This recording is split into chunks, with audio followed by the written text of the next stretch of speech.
Assalamualaikum warahmatullahi wabarakatuh. Perkenalkan, saya Hanifah Muharani dengan NIM 22231017. Di sini saya akan menyusun materi mengenai administrasi peserta didik dengan dosen pengampu Bapak Dr. Ahmad Sabandi MPD dan Ibu Dr. Merika Setiawati MPD. Di sini kita memiliki 4 topik pembahasan. Yang pertama, pengertian administrasi peserta didik. Yang kedua, proses administrasi peserta didik. Yang ketiga, instrumen administrasi peserta didik. Dan yang keempat, peran guru dalam administrasi peserta didik. Yang pertama, mengenai pengertian administrasi peserta didik, yaitu kegiatan pencatatan data dan informasi mengenai peserta didik, mulai dari penerimaan, kehadiran, nilai, prestasi, pembimbingan, kesehatan, kedisiplinan, dan lainnya untuk mendukung kelancaran proses pendidikan. Topik yang kedua adalah proses administrasi peserta didik. Terbagi menjadi 3. Yang pertama adalah kegiatan di awal tahun pelajaran. Apa saja sih kegiatannya? Yang pertama itu adalah penetapan daya tampung. Nah, daya tampung sekolah dapat dihitung dengan rumus daya tampung sama dengan banyak bangku dikali muatan bangku dan dikurangi dengan anak tinggal kelas. Nah, yang kedua itu adalah penetapan syarat calon siswa. Syarat calon siswa mencakup hal-hal seperti usia, tingkat pendidikan sebelumnya, dan dokumen. Dan yang ketiga yaitu panitia penerimaan siswa baru. Panitia bertanggung jawab untuk menyeleksi calon siswa berdasarkan persyaratan yang telah ditetapkan. Nah, kegiatan yang kedua itu selama tahun pembelajaran. Kegiatan yang dilaksanakan yaitu adalah orientasi siswa baru atau MOS. Nah, orientasi siswa baru mencakup kegiatan hari pertama sekolah dan masa orientasi siswa.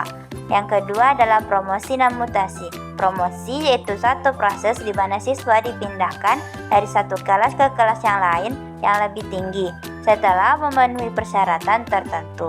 Mutasi merupakan perpindahan siswa dari satu sekolah ke sekolah lainnya karena alasan tertentu. Nah, yang ketiga yaitu tata tertib sekolah. Seperangkat aturan dan peraturan yang dirancang untuk menjaga ketertiban dan kedisiplinan lingkungan sekolah. Dan yang terakhir dilaksanakan di akhir tahun pembelajaran. Kegiatan yang dilakukan seperti persiapan pelaksanaan ujian, penilaian hasil ujian penentuan, dan kenaikan kelas. Topik yang ketiga yaitu instrumen administrasi peserta didik, yaitu ada manual dan ada elektronik. Yang manual seperti buku induk, buku penerimaan peserta didik baru, buku kehadiran, buku rapor, buku catatan pelanggaran, dan lain-lain. Dan yang elektronik seperti basis data peserta didik, e-rapor, dan e-presensi. Tapi pembahasan yang terakhir yaitu peran guru dalam administrasi peserta didik. Ada beberapa peran guru dalam administrasi peserta didik. Yang pertama adalah melakukan pendataan dan pencatatan biodata peserta didik.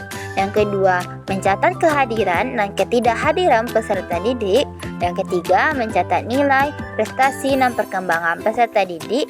Yang keempat, memberikan laporan hasil belajar kepada orang tua atau wali peserta didik. Yang kelima, mendokumentasikan data dan informasi peserta didik. Dan yang terakhir adalah menjaga kerahasiaan data pribadi peserta didik.